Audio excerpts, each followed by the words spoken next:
The following audiobook is brought to you by Roshani Publication, Pakistan. Professor Kalyan आडवाणीअ जे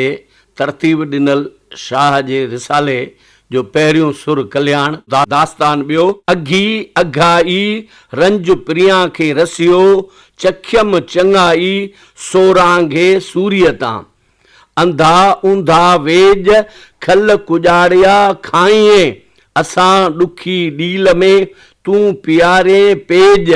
सूरी जनी says मरण तन मुशाहिदो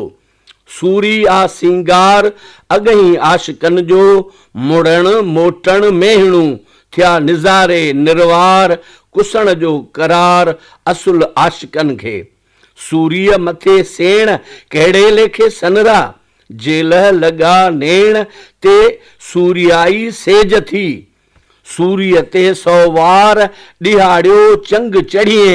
gym विरची छॾिए सिकण जी पचार पिरत न पसी पार नीह जियाई निंगियो पहिरीं काती पाए पुछज पोइ प्रीतणू ॾुख प्रिया जो ॾील में वाजट जीअं वॼाए सीखुन माह पचाए जे नालो ॻियड़ियो नीह जो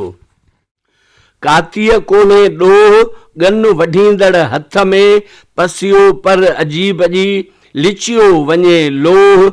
आशिकन अंदोह सदा माशूकन जो काती तिखी मथिए मर मुनियाई होए मान विरमन तोए मुंह प्रिया जा हथड़ा अॻियां अॾिन वट पोयन सिर संभाहिया काट त पमी कबूल में मछण भाई घट मथा मुहायन जा पिया न ॾिसी पठ कलाल के हट कुसण जो कूप वहे जे अथई सद सुर्क जी त वह कलालन काटे लाहे रख लतीफ़ चए मथो वट माटे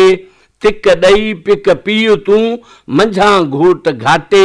जो वर्ण विहाटे सो सिर वट सरो सहांगो जे अथई सद सुर्क जी त वह कलाल के कूए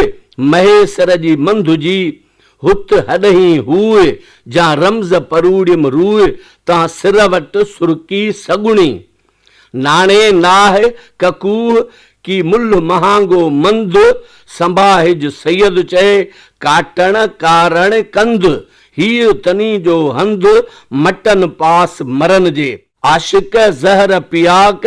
विह पसी विहसन घणू कड़े ऐं कातिल जा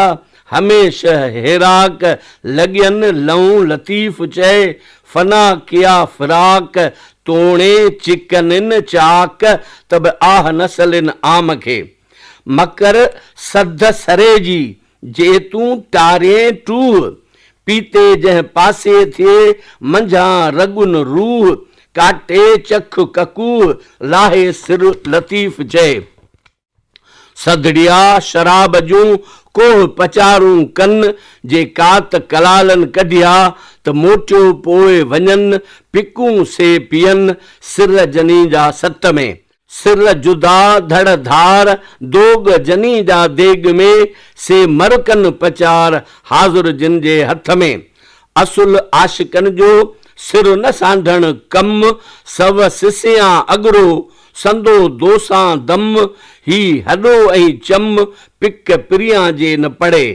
जे मथे वट मिड़न त सभु कंहिं सद थिए सिर ॾिने सट जुड़े त आशिक ईअं अचनि लधा ते लभन मुल्ह महांगा सुपरी मुल्ह महांगो कतरो सिकण शहादत असां इबादत नज़र नाज़ प्रिय जो वाई मंद पीअंदे मुंहुं साजन सही सुञातो पी पियालो इश्क जो सबकी सम्झो सूं प्रिया संदे पार जी अंदर आग अथऊं जीअणो नाहे जग में ॾींहं मिड़ो ई ॾूं अल्लाह अब्दुल लतीफ़ चए आहीं तूं ई तूं